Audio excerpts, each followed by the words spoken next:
أشهد أن لا إله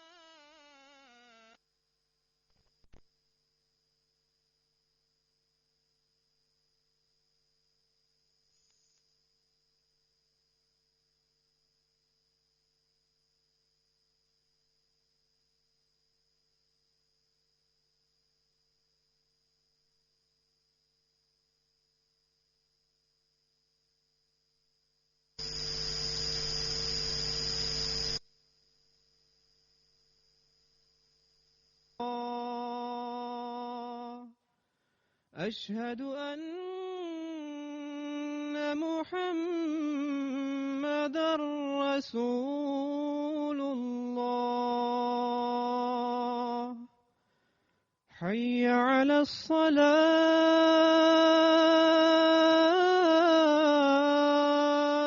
الصلاة، حي على الصلاة،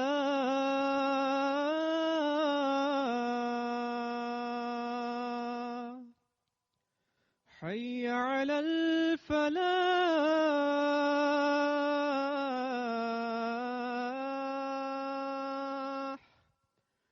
حي على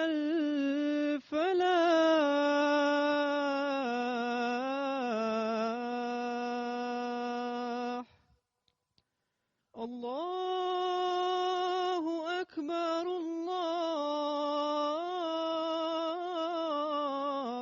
الله أكبر، لا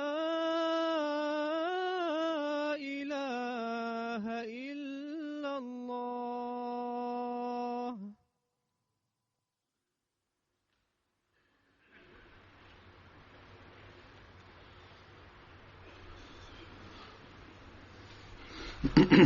अस्सलामु अलैकुम रहमतुल्लाह।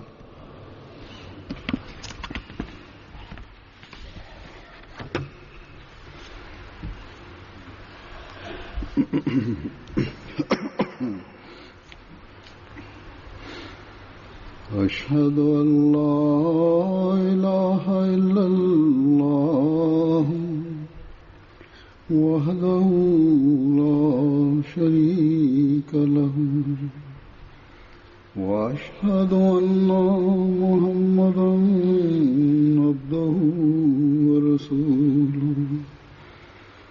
أما بعد فأعوذ بالله من الشيطان الرجيم. بسم الله الرحمن الرحيم. الحمد لله رب العالمين الرحمن الرحيم مالك يوم الدين. إياك نعبد وإياك نستعين. اهدنا الصراط المستقيم صراط الذين أنعمت عليهم غير المغضوب عليهم ولا الضالين. أفلا ينظرون إلى الإبل كيف خلقت وإلى السماء كيف رفعت وإلى الجبال كيف نصبت وإلى الأرض كيف سطحت.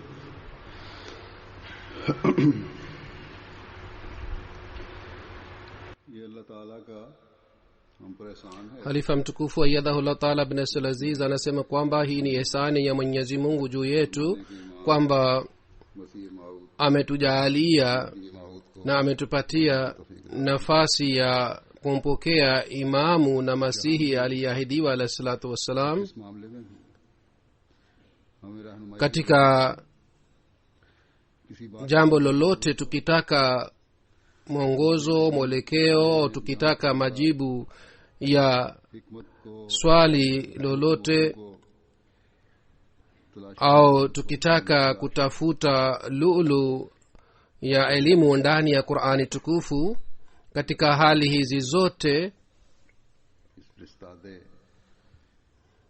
की कुतुब और इशादात मिल जाते हैं tunapata हमारे मसाइल majibu ya maswali haya na mambo haya yote katika vitabu na maandiko ya Sayyidina alayhi salatu wassalam. Aya nilizozisoma mbele yenu na aya hizi tunasoma ये आया katika raka mbili ya Ijumaa. Ni aya hizi ni za sura Al-Ghashia. Katika aya hizi nilizozisoma, aya ya kwanza isemayo afala yanzuruna ila al-ibli kaifa khuliqat, yani je, hawatazami ngamia jinsi walivyoumbwa. तफसीर हज़रत मसीह मौऊद अलैहिस्सलाम ने फरमाई है Tafsiri yake aliyoeleza Sayyidina Ahmad alayhi salatu wassalam, और खूबसूरत tafsiri ile kwa uzuri wake na kwa undani wake, हालत पर na vile vile मुनने का inaeleza hali ya imani na kufanya vitendo sawa na imani, inaeleza picha yake waziwazi. Sayyidina alayhi salatu wassalam kutoka katika aya hii के मसले को हल फरमाया है ameeleza maana ya utii kulingana na utume na imamu, ये जो बुनियादी चीज है na kitu cha msingi kinachotakiwa kwa ajili ya wafuasi wa mtume, yani utii wa hali ya juu.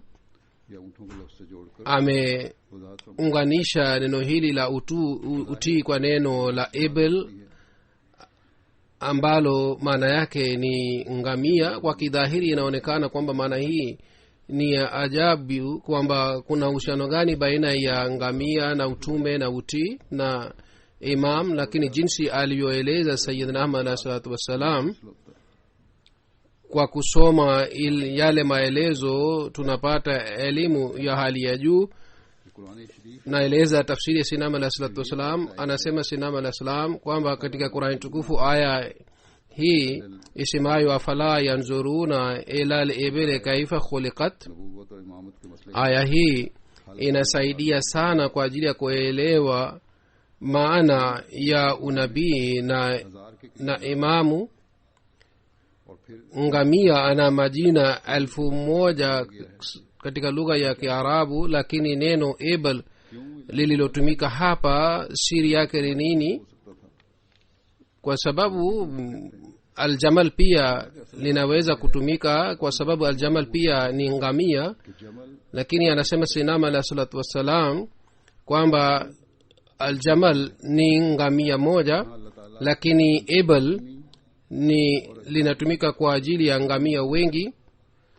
और जमल Hapa Mwenyezi Mungu alitaka kuonyesha hali ya tamaduni, na neno jamal linalotumika kwa ajili ya ngamia, neno hili halitimizi mahitaji haya. Ndiyo maana Mwenyezi Mungu ametumia neno la ibl. देखो Ngamia wanafuatana, तार होती angalieni, है ऊँट के पीछे ngamia wanakuwa na mstari mrefu चलते हैं और वो ऊँट na kila mmoja anamfuata mwenzake, na ngamia anayekuwa mbele anayeongoza रास्ते से वाकिफ हो anakuwa yule ambaye anakuwa mzoefu na anajua njia. चलते हैं और इनमें से किसी के Kwa kumfuata yeye, ngamia wote wanafuatana, पैदा नहीं होती na hakuna hata mmoja anayekuwa na tamaa ya kutembea pamoja जो दूसरे na mwingine, जैसे घोड़े वगैरह में गोया kama hali hii inapatikana katika wanyama wengine. Kwa mfano katika farasi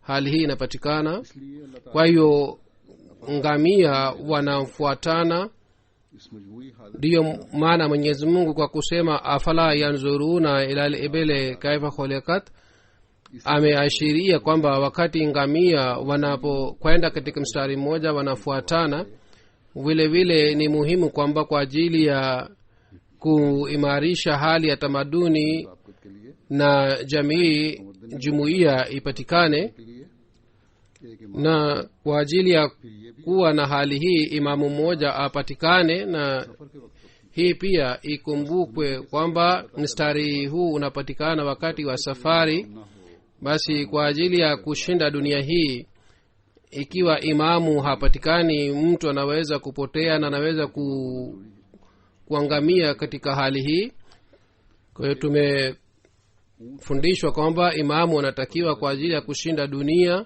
इससे सब्र बर्दाश्त na jambo la pili ni kwamba ngamia anaenda hatua ndefu na hii inatufundisha subra na vile vile ngamia kwa ajili ya safari ya ndefu anakusanya maji na haghafiliki kuhusu hii vile vile mwaminio pia kwa ajili ya safari yake anatakiwa awe mwangalifu na awe tayari na anatakiwa ashike masurufu kwa ajili ya safari yake na masurufu nzuri ni uchamungu बच्चों की तरह janzuruna बल्कि इस inaonyesha kwamba kuona si kama watoto wanaona जिस तरह पर ऊँट bali neno hili linatufundisha utii kama इनमें ngamia hali yake ya tamaduni उसी तरह inapatikana na कि वे anakuwa na tabia ya तैयार बनावे kutii vile vile mwanadamu anatakiwa awe na imamu wake kwa sababu ngamia ambaye ni mtumishi wake कैफा खुल yeye pia anakuwa na tabia hii ya utii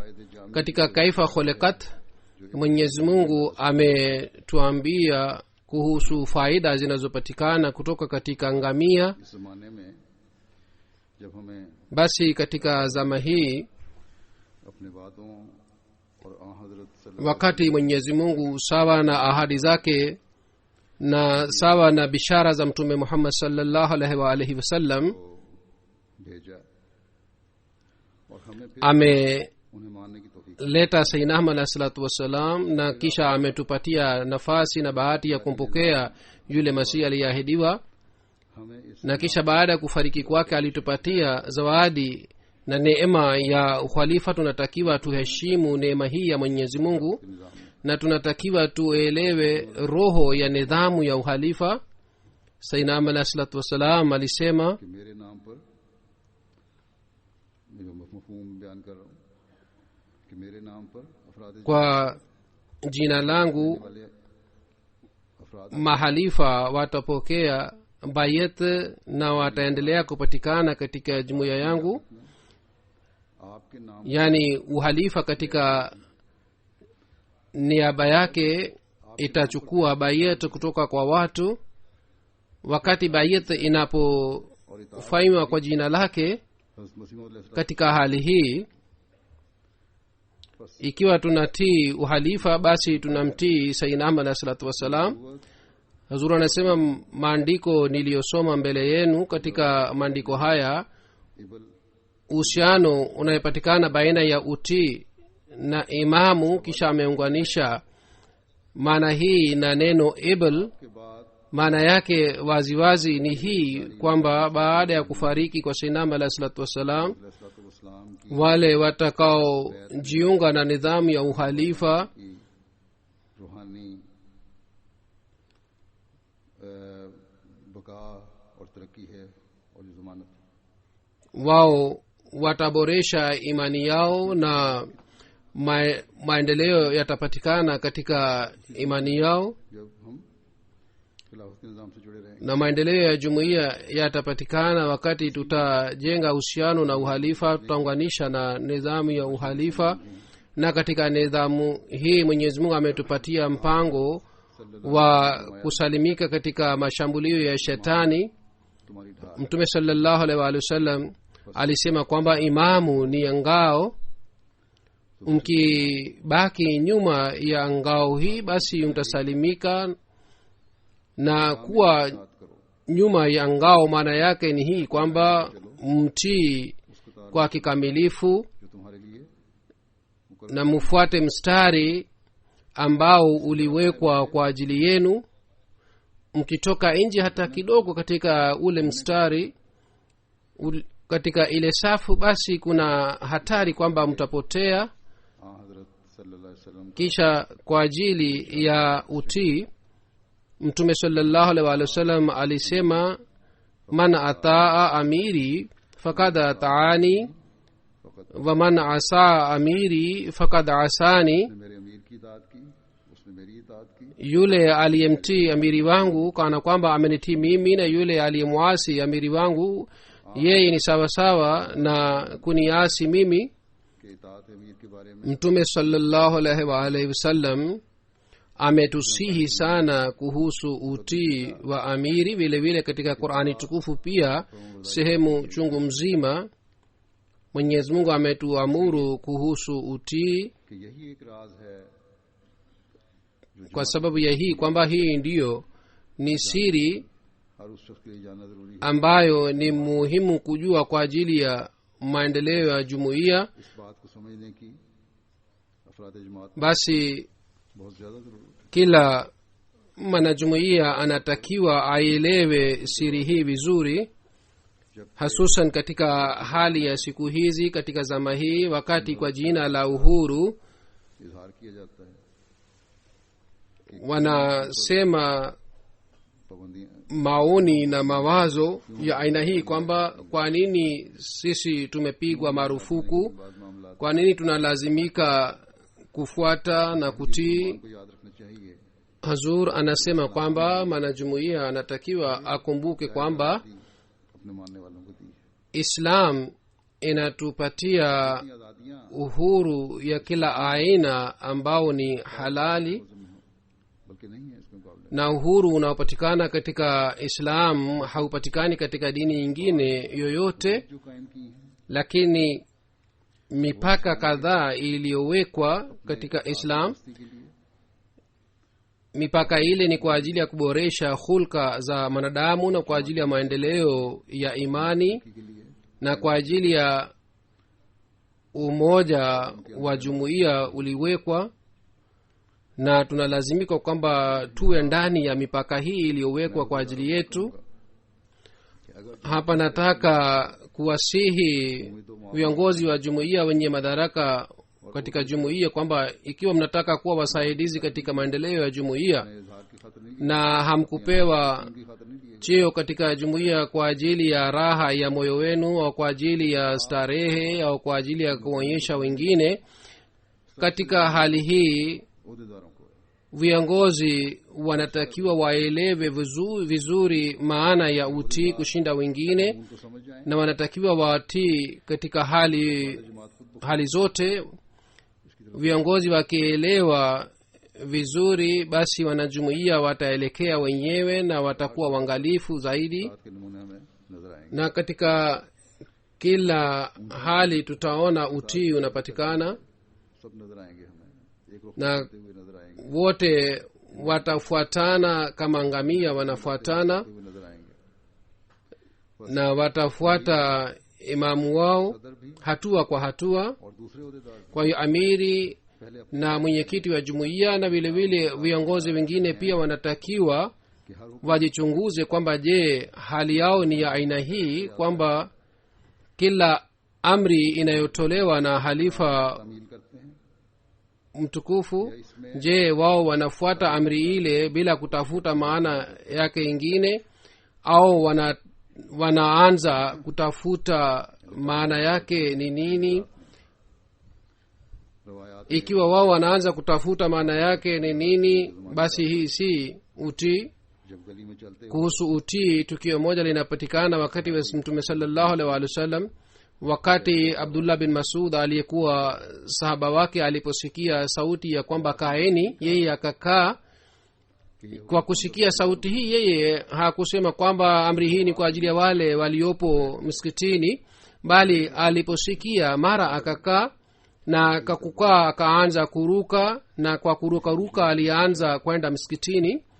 Muulizaji akamuuliza kwamba wewe unafanya nini, kwa nini unaenda kwa kurukaruka msikitini? डाल दिया कि अंदर से मुझे yeye akamjibu kwamba सल्लम nilisikia sauti ya mtume muhammad sallallahu alaihi wa alihi wasallam alisema kwamba kaeni, kwa hiyo mimi nikakaa. अंदर वालों के लिए था। muulizaji alisema kwamba amri hii ilikuwa kwa ajili ya wale waliopo msikitini. yeye akasema kwamba mimi sijali kuhusu hii, kwamba amri hii ni kwa ajili ya wale waliopo msikitini au kwa ajili ya wale waliopo nje. mimi nilisikia sauti ya mtume muhammad sallallahu alaihi wasallam, kwa hiyo mimi nilitii, na hii ni lengo la maisha yangu. जो हमें hii ndiyo ni hali ya utii ambao tunatakiwa tuwe nayo. खलीफा वक्त से जब khalifa mtukufu anasema kwamba viongozi wengine wanapopata उस पर अमल भी कर लेते हैं, mwongozo wowote लेकिन kutoka kwa halifa wanatii ile amri, lakini si kwa raha na furaha ya moyo wao. ये अमल wanatii ilhali wao hawataki kutii, तात नहीं। na kutii wakati moyo hautaki, hii si utii kamilifu. जो फौरी तौर पर utii ni ule ambao unafanywa mara moja bila kuwa na wasiwasi yoyote. लेकिन जब hazur anasema si mbaya ikiwa mtu anakuwa na rai yake, ushauri wake, lakini wakati halifa anapoamuru na anapotoa uamuzi wake kwamba inatakiwa mfanye hivi, basi katika hali hii mnalazimika musahau rai yenu na ushauri wenu. hadrat mirza bashir ahmad saheb alikuwa akisema kwamba अपनी राय रख baadhi wakati katika mambo kadhaa ninakuwa na ushauri wangu na rai yangu, मसीह na kwa hoja na kwa dalili na mwandikia halifa rai yangu, lakini ikiwa rai yangu inakatazwa, mimi sipati wazo moyoni mwangu kwamba kwa nini rai yangu ili ikatazwa. baadaye rai yangu inakuwa ile ambayo ni rai na ushauri wa halifa mtukufu, में लग जाता हूँ। na kisha kwa utii kamilifu mimi naanza kufuata ule ushauri na ile amri ambayo iliyotolewa na halifa mtukufu. sinam alah salatu wassalam anasema kwamba mujipatie katika mikono ya imamu wenu kama maiti anakuwa mikononi mwa mtu anayemuosha. kama maiti hawezi kufanya harakati yoyote, anayemuosha yeye कि अपने आप anampatia haraka. के हाथ में दे दें। vile vile anayetii anatakiwa ये मैार होगा ajipatie katika mikono ya imamu wake. अहद बैत hali hii itakapopatikana ndipo mtatimiza ahadi ya bayati yenu, इतात के ndipo mtapata ile hali ya utii iliyoelezwa na mwenyezi mungu na mtume wake.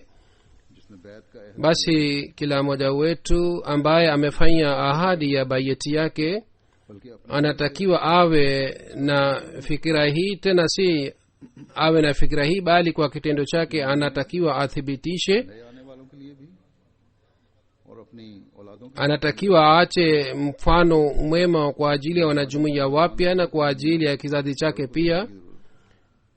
vijana pia wanatakiwa waonyeshe mifano yao kwa wakubwa, na wakubwa wanatakiwa wawe na mifano ya aina hii ili vijana wajifunze kutoka kwao. na kwanza kabisa kila mwenye madaraka awe mkubwa au mdogo anatakiwa awe na hali hii ya utii wake. कभी कभी ये सवाल उठता है huzuru anasema baadhi wakati सही है swali linapatikana kwamba कर रहा हूँ ये सवाल जो मुझ तक पहुंचे हैं ये सही है अगर ये बातें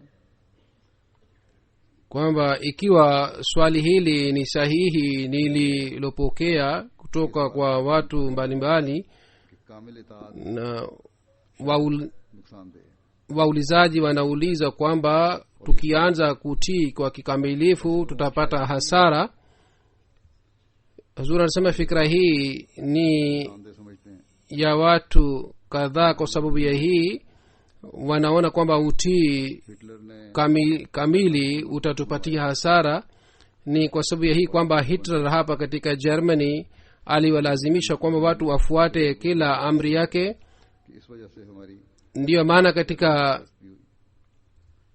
maoni yao inapatikana kwamba kwa sababu ya hii tulishindwa na tulipata hasara na tulifedheheka pia. Ahmadi Hazur anasema और हर नए आने वाले और हर नौजवान nataka kumwambia kila mwanajumuiya mpya और खिलाफत kwamba डिक्टेटरशिप में बड़ा फर्क है. kuna tofauti kubwa sana baina ya uhalifa na dictatorship. को मानने के बाद कायम हुई है. Uhalifa ulipatikana baada ya kumpokea imamu wa zama hizi na ulipatikana sawa na ahadi za Mwenyezi Mungu, कि हम खिलाफत na के kila जारी रखेंगे. anayeamini anaahidi kwamba ataendeleza nidhamu ya uhalifa. जब अपनी Katika dini hakuna karaha.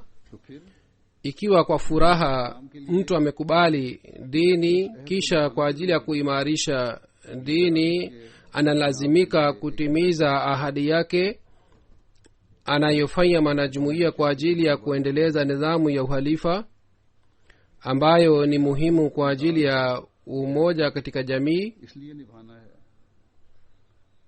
Tunalazimika kutimiza ahadi ya utii wa halifa, अल्लाह ताला kwa sababu kwa kumfuata imamu mmoja को खुदा ताला की हुकूमत को दुनिया के दिलों में बिठाने की मुश्तरका कोशिश करनी है. tutafanya juhudi ili utawala wa Mwenyezi Mungu upatikane mioyoni mwa watu. हम के हैं. Waislamu wengine ambao hawana imamu, जमात अहमदिया जो है की कोशिशें जो हैं जो खिलाफ na juhudi ya jumuiya inayofanywa kwa kufuata uhalifa, हो रही हैं. juhudi yote inayofanywa kwa kufuata uhalifa, कि इस्लाम की हकीकी matokeo yake yanathibitisha kwamba तलीम दूसरे मुसलमानों pamoja na kuwa na mafundisho ya Islam, लेकिन kwa sababu waislamu wengine pia wanafuata mafundisho haya ya इन नताइज Islam, lakini pamoja na mafundisho mazuri haya ya Islam, का हसूल matokeo haya mazuri na ufaulu huu unapatikana kwa sababu ya kuwa nidhamu ya uhalifa na kwa sababu ya kutii uhalifa. फिर Kisha shabaha ingine ya uhalifa की तरफ भरपूर तवज्जो देना है. ni kuhusu kuwakumbusha wanajumuiya kwa ajili ya kutekeleza haki za binadamu, और मुश्तरक kuimarisha haki hizi, na kwa kushirikiana kutimiza haki hizi ni jukumu la uhalifa. अफराद जमात Kwa ajili ya kutanguliza dini juu ya dunia, ये रूह पैदा करना उनको तवज्जो दिलाना roho hii inatakiwa itiliwe ndani ya wanajumuiya na wakumbushwe बहरहाल kwamba दुनिया से मुकद्दम रहना चाहिए. katika hali zote inatakiwa dini itangulizwe juu ya dunia. Katika hii ni uhai wenu na katika hii ni uhai wa kizazi chenu. Hii pia ni jukumu la uhalifa. भरपूर कोशिश Kwa ajili ya kuimarisha umoja wa Mwenyezi Mungu, kufanya juhudi sana, hii pia ni kazi ya uhalifa. अभी लीडरों के तो दुनियावी मकासद है. Ilhali viongozi wa dunia wanakuwa na malengo ya dunia, इनको तो अपनी दुनियावी हुकूमतों की सरहदों को बढ़ाना है. hawa इनका wanataka waongeze mipaka yao ya dunia, na kwa ajili ya hii wanakuwa na fikira sana, अपने जेर नगीन करना काम है. दुनिया में आप देख na wao wanataka kwamba wapate ushindi juu ya kila moja. दूसरे मुल्क Angalieni duniani, कब्जा कर kwa kutoka nje katika mipaka yao wanafanya juhudi ili wapate ushindi juu ya dunia ingine, wawe dictator au wanasiasa wengine. Hii ndiyo ni kazi ya dunia wanayofanya. झूठी अनाओं और इज्जतों के लिए Hawa इंसाफ watu wa dunia kwa ajili ya heshima ya dunia wanavunja uadilifu wa kila aina, na hali hii inapatikana katika nchi za Waislamu na katika nchi zingine pia. Kuna dictator gani ambaye anakuwa na uhusiano na uraia wake? हर कौम halifa tulmasihi उनके जाती खतूत anakuwa na uhusiano na kila taifa na kila mtu, na anapokea barua za watu. Katika barua zao watu wanaandika kuhusu mambo yao ya binafsi. Tukiangalia jambo hili moja tu la kupokea barua za wanajumuiya, watu wa dunia hawawezi kuamini. दुनिया में रहने वालों Huu ni uhalifa tu रहने वाले हर ambao तकलीफ पर तवज्जो देती है। unazingatia shida na matatizo ya kila mwanajumuiya, na kwa ajili yao halifa anafanya maombi. जो बीमारों के लिए Kuna kiongozi gani wa dunia ambaye anafanya maombi kwa ajili ya wagonjwa? Kuna kiongozi gani अपनी कौम ambaye के रिश्तों के लिए बेचैन और उनके लिए दुआ करता है? ambaye anakosa utulivu kwa sababu ya hii kwamba mabinti hawaolewi? Kuna kiongozi gani wa dunia जिसको फिक्र हो ambaye बच्चों की तालीम anakuwa na fikira hii बेशक तालीमी इदारे ya mafundisho सेहत के इदारे ya watoto? Serikali inafungua idara za mafundisho na vile vile idara za afya na inawapatia mafundisho, lakini जो दुनिया में mafundisho ya watoto उनकी ambao wanapatikana duniani kote सिर्फ आज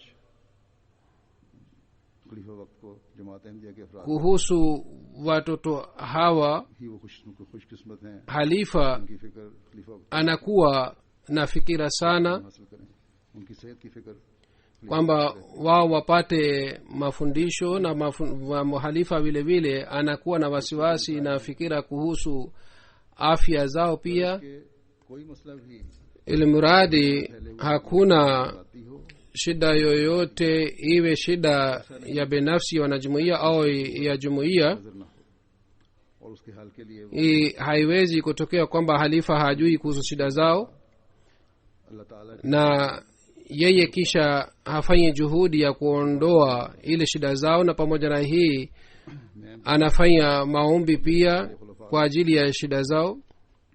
Mimi pia na mahalifa waliotangulia wao pia waliendelea kufanya hivi. बेशुमार कामों का Nimeeleza picha hii ya kazi mbalimbali और ambayo halifa amepewa na Mwenyezi Mungu na analazimika kufanya kazi hizi. जहाँ Hakuna nchi yoyote duniani ambapo kabla ya kulala usiku mimi sifikirii kuhusu wanajumuiya, na wakati wa kulala na wakati wa kuamka pia nafanya maombi kwa ajili yao. ये कोई आसान है Hazur anasema kwamba naeleza hayo yote si kwa sababu ya hii kwamba nafanya ihsani, bali hili ni jukumu langu. Mwenyezi Mungu anijalie, aniwezeshe niweze kutimiza jukumu langu zaidi kuliko hii. Lengo la kusema hayo yote ni kwamba ना हो ही नहीं सकता।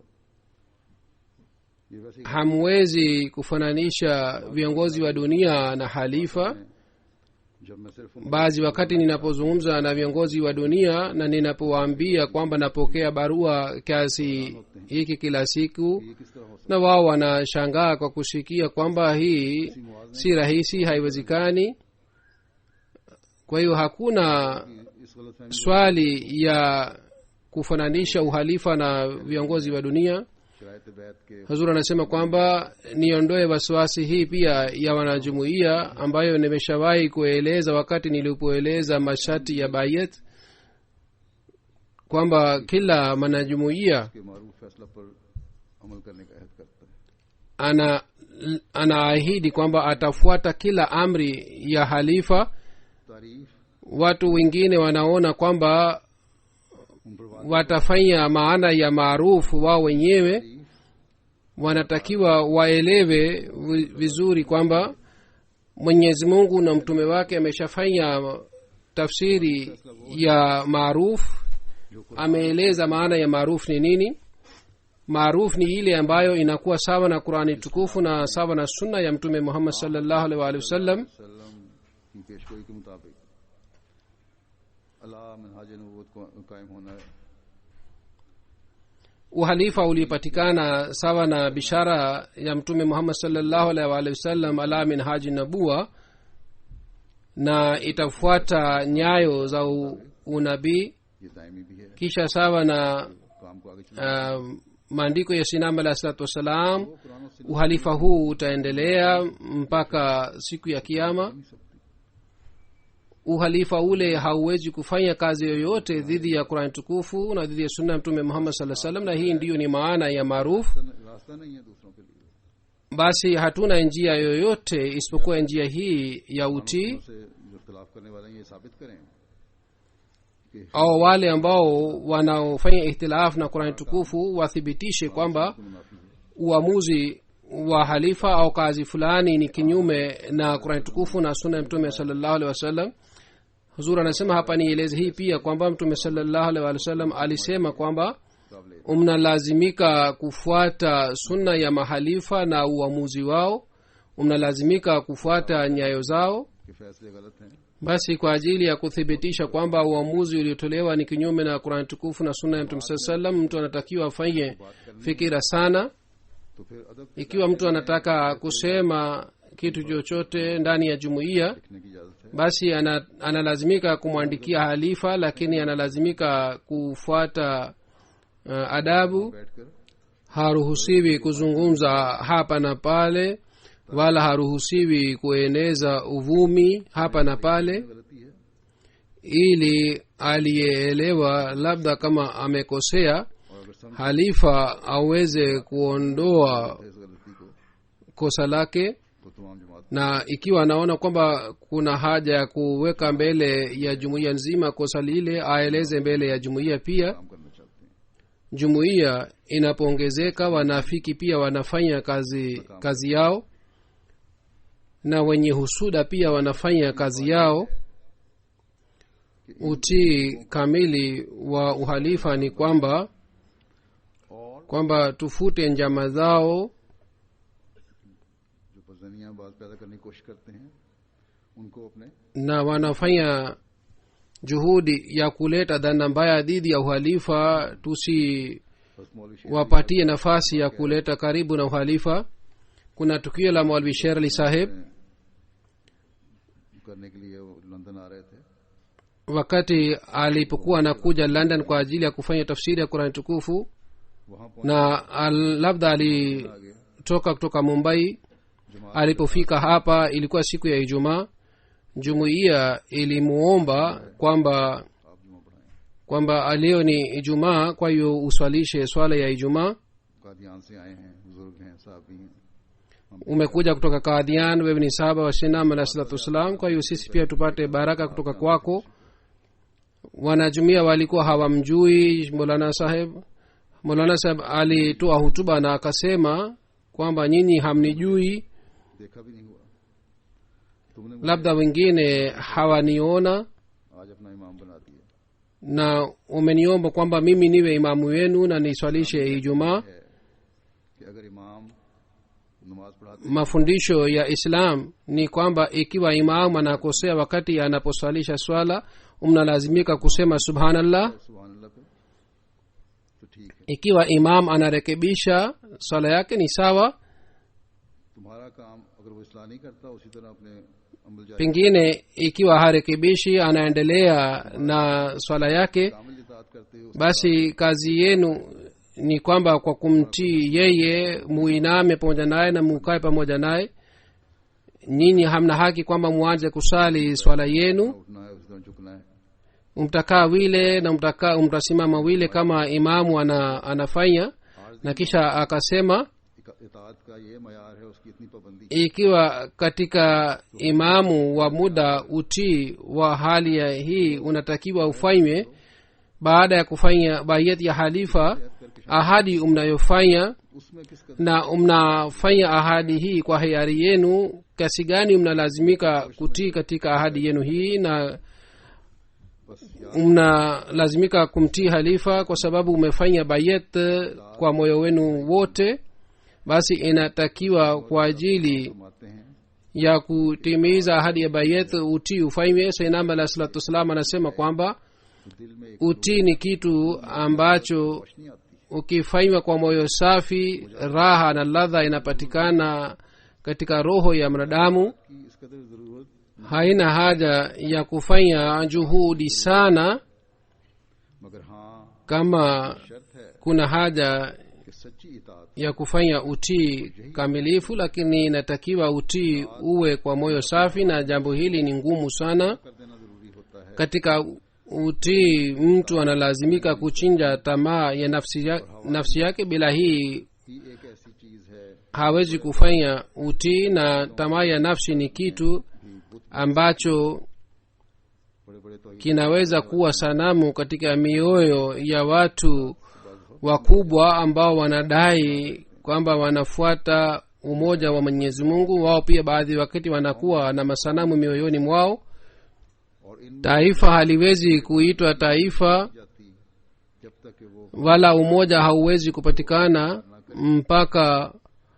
mpaka lifuate छोड़ दें utii. इख्तिलाफ राय को Kisha anasema Sinam al-Islam kwamba एक की muache ihtilafu ya rai yenu na mufuate mmoja ambaye Mwenyezi Mungu ameamuru kwamba afuatwe. अल्लाह ताला Kisha katika hali hii, kazi yoyote mnayotaka kazi ile inafanyika, mkono wa Mwenyezi Mungu unakuwa juu ya jumuiya, और ये वहदत na Mwenyezi Mungu anapenda tauhid, umoja, थी जब तक na umoja huu hauwezi kupatikana mpaka utii unafanywa.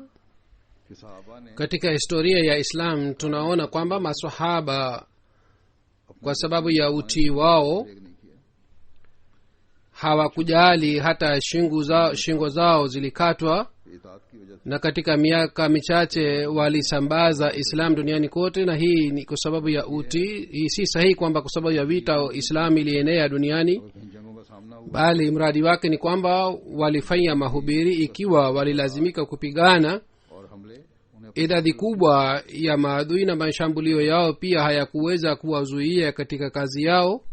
इताअत की रूह में थी तो कसीर दुश्मन के सामने भी अगर Walikuwa na utii, ndiyo maana walisimama dhidi ya maadui pia. कि मूसा के मानने वालों ने Lakini dhidi yake tunaona kwamba wafuasi wa Musa alayhi salam, kwa sababu ya kutokuonyesha na kutokufanya utii, बस अगर तेरे walikosa neema za Mwenyezi Mungu kwa miaka 40.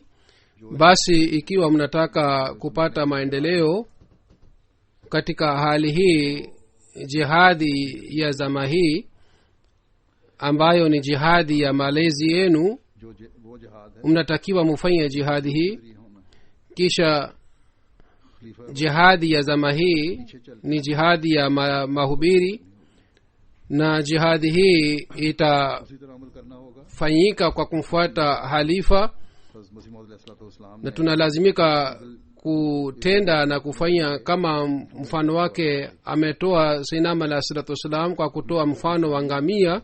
इताअत को बनाना होगा बल्कि हर चीज पर इताअत इमाम को Tunatakiwa tufuate utii katika mambo yetu yote, bali tunatakiwa tutangulize utii wa imamu katika mambo mengine yote, बताता हूँ बात kwa mujibu wa tafsiri ya Sayyidina alayhi salatu wassalam. Na और भटक से eleza zaidi kwamba अपने kwa ajili ya kusalimika katika mangamio अपनी इताअत na katika kupotea, इताअत के आला प्यारों पर रखने की जरूरत है tunatakiwa tufanye utii ambao ni utii wa hali ya juu, जुड़कर ही kwa kuunganisha na uhalifa, मुश्किलात में से गुजरा na kwa subra ये भी अपने mtu anaweza kusalimika katika shida na matatizo, जुड़कर ही गुजरा जा सकता है na mtu anaweza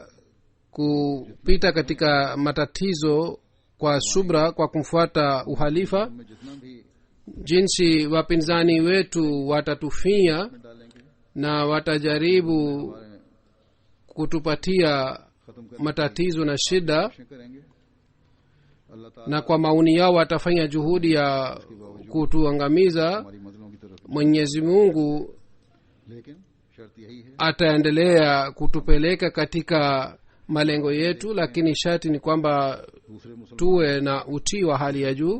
को मानने Tunaona kwamba Waislamu wengine bila shaka wanadai kwamba wanafuata Qur'an tukufu और बर्दाश्त na mafundisho yake lakini hatuoni subra ndani yao.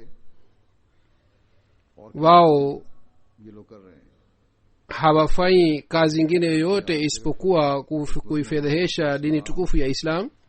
कि जमात का ही तो इम्तियाज है। Basi hii ni sifa ya jumuiya ya Sinam alayhi salatu wassalam tu, और बर्दाश्त kwamba कायम कर रहे हैं जो काबिल रश्क है। kwamba wanaonyesha mifano ya subra ऐसे नमूने दिखा रहे हैं ya aina hii, जो कि दौरे kwamba नजर आते हैं और Waislamu wa awali walionyesha, अहलकुबहिम का मजमून वाज़ेह हो जाता है इस जमाने के लिए। na kwa kuona mifano hii madhumuni ya waakharina minhu lama yalhaqu bihim inakuwa wazi kwa ajili yetu. Kisha Sinam alayhi salatu wassalam alisema, ngamia anakusanya maji kwa ajili ya safari yake na haghafiliki पानी की कमी kwamba wakati wa dharura namna gani nitatimiza mahitaji ya maji. Anajumuisha au anakusanya maji ili aweze kutumia. Amesema Sinam alayhi salatu wassalam kwamba mwaminio pia anatakiwa kwa ajili ya safari yake awe mwangalifu na awe tayari, ये ज़ात-ए-रात na atakuwa tayari namna gani? और मोमन भी Atakuwa tayari kwa kuwa na masurufu. का मुसाफिर की तरह है। Hazur anasema kwamba kama nilivyosema hapo awali kwamba mwaminio ni msafiri duniani, na masurufu mzuri kwa ajili ya mwaminio ni ucha Mungu. और अपनी इबादत Basi वो रंग हमें vitendo na और अपनी इबादत ibada zetu zinatakiwa ziwe na sifa हमारे लिए बेहतरीन ज़ात-ए-राह साबित हों।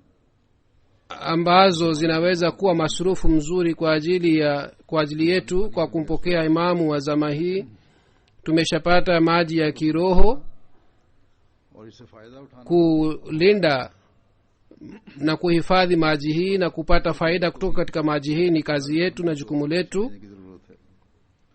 Basi kila mwanajumuiya anatakiwa aelewe madhumuni hii. कामिल इताअत के साथ Huzur anasema kwamba kiasi gani ni wenye bahati nzuri wale ambao अमल करते wanaomsikiliza halifa kwa utii kamilifu. हैं नाम से भी फैज पाने वाला Kisha haya ni mambo ambayo yanawafanya kupata neema na baraka kutoka kwa uhalifa. से फैज पाने वाले वही बताए हैं Mwenyezi Mungu katika Qur'an tukufu amesema wanapata baraka kutoka kwa uhalifa wale tu ambao wanafanya vitendo vizuri na wanafanya ibada na wanaimarisha umoja wa Mwenyezi Mungu. Hawa ni watu ambao wanaofuata njia za uchamungu. हम किस तरह Basi kwa kuzingatia mambo haya yote, namna gani tunaweza kusema kwamba हो सकते हैं या खुलाफत का मकसद ही mambo ya dunia yanaweza kupatikana ndani ya uhalifa, au uhalifa ni sawasawa na masilahi दुनियावी मकासद ya dunia? हासिल करने वालों का Wale wanakuwa na masilahi ya dunia, wao hawana uhusiano wote na imani. Wao baadhi wakati kwa kuwa na vifaa vya kila aina hawafaulu, उनके दुनियावी मकासद पूरे नहीं होते। कामयाबी तो वही है ना जो आखिरी फतह में na malengo yao हासिल नहीं होता। hayatimii, लेकिन खुदा ताला na wao hawapati ushindi wa mwisho. और तकवा पर Lakini wale wanaotafuta ridhaa ya Mwenyezi Mungu दुनियावी na wanaofuata ucha Mungu, बल्कि काम lengo lao si ushindi wa dunia, bali kwa utii kamili wanapata ukaribu na Mwenyezi Mungu na wanapata maendeleo katika ucha Mungu. हुकूमत Lengo letu ni कोई जाती न kuimarisha utawala wa Mwenyezi Mungu duniani. Sisi hatujali kuhusu faida na hasara ya dunia, bali lengo letu ni को kupeperusha bendera ya umoja wa Mwenyezi Mungu, na lengo letu ni kuleta dunia chini ya bendera ya Mtume sallallahu alaihi wasallam. Na kwa ajili ya hii tunakuwa na mipango ya mahubiri na vile vile mipango mingine. हमारी दुआओं की तरफ तवज्जो है और होनी चाहिए। Na kwa ajili ya kupata malengo haya tunatakiwa tufanye maombi sana. Basi uhalifa kwa ajili ya kupata malengo haya unafanya kazi, lakini kama nilivyosema, kwa ajili ya hii kuna haja ya kuelewa roho hii kwamba uhalifa ni nini, हो जाएगी जब कामिल na jambo hili linaeleweka wakati mtu anakuwa na yakini juu ya utii. आलिम jinsi mtu anajiona kwamba yeye ni mtaalamu इताअत नहीं है, na yeye ni mtoaji hutuba nzuri, उसकी कोई जगह ikiwa yeye hana utii, yeye hana nafasi yoyote katika jumuiya, wala elimu yake na akili yake haiwezi इस्लाम के kuipatia dunia hii faida ya kiroho. कि इंसान tunatakiwa tukumbuke maneno haya ya sinam alah salatu wassalam aliyosema kwamba kwa ajili ya mwanadamu ni muhimu kwamba amfuate imamu wake. इताअत इख्तियार कर लेंगे, खलीफा वक्त की basi ikiwa हदायत और हुक्मों पर wataanza kufuata करेंगे और halifa तवीलात निकालनी बंद कर देंगे, na mwongozo unaotolewa kutoka kwa halifa na hawataleta maana yao katika mwongozo ule, katika hali hii elimu na akili kwa kupata ridhaa ya Mwenyezi Mungu italeta matunda. मुसीम की kwa kutegemea tafsiri hii ya sinam alah salatu wassalam, बाकी जो आयात हैं जो मैंने तिलावत की थी उनको भी देख aya zingine nilizozisoma, tukizingatia aya zile pia इंसान inaonekana उसी वक्त wazi zaidi kwamba urefu wa mbingu mtu anaweza kupata wakati को समझे, anapoelewa madhumuni ya atiullaha wa atiu rasul wa ulil amri minkum. Na kama niliyosema kwamba viongozi wa wenye madaraka katika jumuiya kwa kujiona kwamba wao ni ulil amr, हकदार नहीं कहला सकते, hawana haki ya kusema kwamba watu wafuate mpaka wao wenyewe और तवीलें करने hawafuati uhalifa na hawaingizi maana yao katika amri za halifa, na wanamfuata halifa neno kwa neno. Baadhi wakati mambo kadhaa yanatumwa kwa ajili ya utafiti. ये पता करो कि शिकायत Kwanza kabisa बजाय wanakuwa na juhudi hii kwamba mfanye utafiti nani amepeleka malalamiko haya, mashtaka haya, badala ya kuangalia kwamba उसका malalamiko yaliyopelekwa kwamba je ni sawa au si sahihi. कमी है उसको पूरा Ilikuwa inatakiwa kwamba kwanza wazingatie malalamiko, तहकीक बाद में ikiwa yale malalamiko sahihi कि कौन है वो, taarifa inatakiwa ipelekwe, lakini dhidi yake kwanza utafiti unafanywa nani amepeleka malalamiko haya, mashtaka haya. कि जो report Kiongozi yeyote hatakiwi awe ahusiki na utafiti huu, bali taarifa inayopelekwa anatakiwa afanye utafiti kuhusu malalamiko yale na kisha atume ripoti yake. Na kama mtu haelewi amri ya halifa mtukufu kule, badala ya kusema kwamba maana yake ni hii au hii na hii, इस बात की मजीद bali muniandikie mimi na muniulize kwamba tunataka maelezo zaidi ya jambo hili, kwa sababu hatukuelewa jambo hili. कि वो काम Vile vile kwa ajili ya wanajumuiya pia ni muhimu kwamba wawe watiifu. इताअत करेगा Kila mmoja atakapokuwa mtiifu katika hali hii, tutapata maendeleo ya kiroho, na hii ndiyo ni maana ya aya hii. जब रूहानी बुलंदियों Basi Mwenyezi Mungu anasema kwamba wakati mtakapopata maendeleo ya kiroho katika hali hii, imani pia itaimarika kama milima, ईमान का नतीजा ये होगा कि तुम जमीन na matokeo yake yatakuwa haya kwamba mtasambaza तुम्हारी तरक्की इंशाअल्लाह ताला ujumbe wa Islam duniani, और मगरिब में भी होगी na maendeleo yenu yatapatikana katika mashariki na katika magharibi, और एशिया भी, na Ulaya pia itakuwa wenu, na Asia pia, Marekani pia, na Afrika pia itakuwa wenu. और जजायर में Katika Australia pia bendera ya Islam itapeperuka, na katika visiwa pia itapepereka. एक बात और भी मैं ये कहना चाहता Huzur anasema kwamba kuhusiana na kuenea kwa Islam, nataka kusema jambo moja kwamba mtu mmoja हूँ बात nilisikia alisema kwamba wengine wanakuwa na wasiwasi kwamba halifa wa pili radhiallahu taala alisema kwamba पता हो tukishinda Germany basi tumeshinda Ulaya nzima, किसी ने देख na bango ilikuwa imeanikwa katika jalsa salana, na mtu kwa kuona ile bango alisema kwamba inaonekana kwamba imekuja kushinda Germany hapa. वादा उड़ा हुआ है mnasema kwamba nyinyi mnaeneza mapenzi, lakini inaonekana kwamba mna mpango mbaya na yenye hatari. Yule aliyesema maneno haya yeye hakuelewa na hakutumia akili, au labda amesema maneno haya kwa kueneza shari. Ikiwa ni shari, basi ni hatari. Kwa kusema hivi wanajaribu watu wasimame dhidi ya jumuiya. Yule aliyesema maneno haya yeye pia hana elimu, na yule aliyemwelewesha yeye pia hana elimu. Kwa kawaida wenyeji wa hapa ya Germany wanakuwa na akili na wanaelewa vizuri kwamba jumuiya inayofanya kazi ya mahubiri duniani na inayotoa huduma za binadamu na inafanya mahubiri ya Islam, hii inafanywa kwa sababu ya hii kwamba kwa kueleza mafundisho mazuri ya Islam ilete dunia chini ya Islam. Kwa neno la ushindi haionyeshi kwamba sisi tunataka kushika mapanga na tunataka kupata ushindi juu ya serikali. Ieleweke kwamba katika dini hakuna karaha. Kuchagua dini hiari kila mtu, kwa hiyo haina haja ya kuwa na wasiwasi. Kama niliyosema kwamba tunafanya kazi ya mahubiri duniani, iwe Germany, Ulaya, sisi inshallah tutaishinda dunia hii nzima, lakini si kwa kutumia mapanga, bali kwa kushinda mioyo za watu, na kwa sababu ya kutumia mafundisho mazuri ya Islam.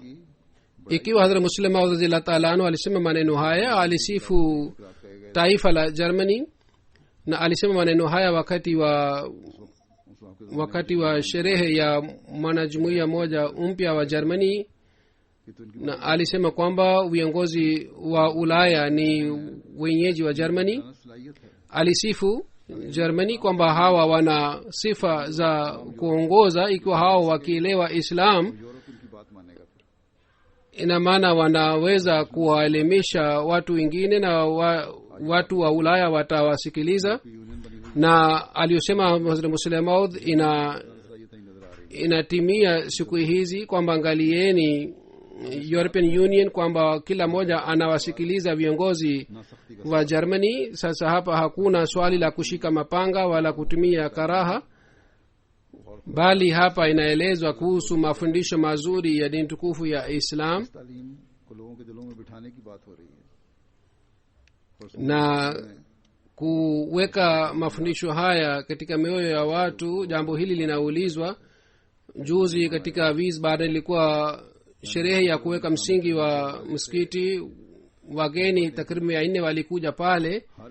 Nilizungumza kuhusu mafundisho mazuri ya dini tukufu ya Islam. Takriban kila mmoja alisema kwamba ujumbe huu ni sauti ya mioyo yetu.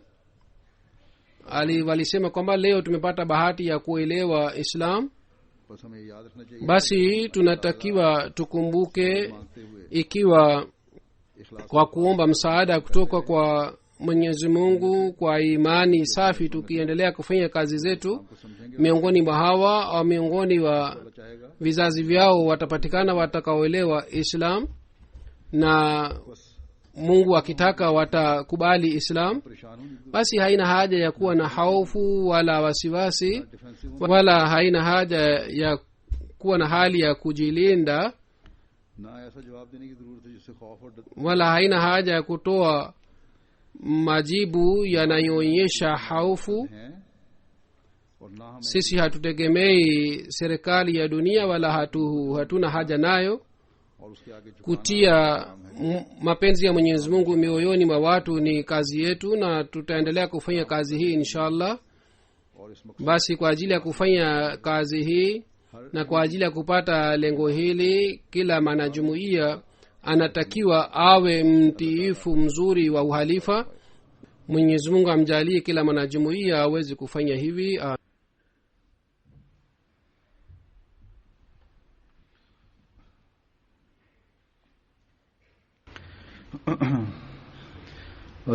Alhamdulillah الحمد لله نحمده ونستعينه ونستغفره ونؤمن به ونتوكل عليه ونعوذ بالله من شرور أنفسنا ومن سيئات أعمالنا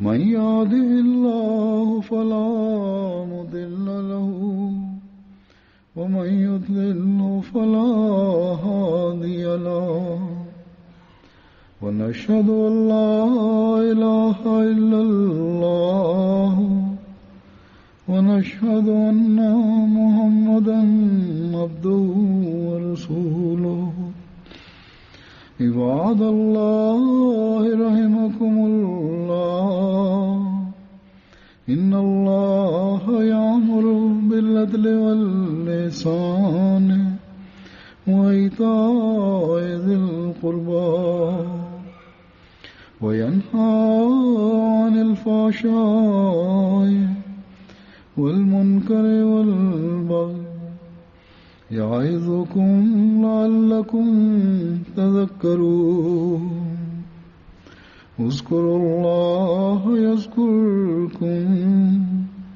وادعوه يستجب لكم ولذكر الله أكبر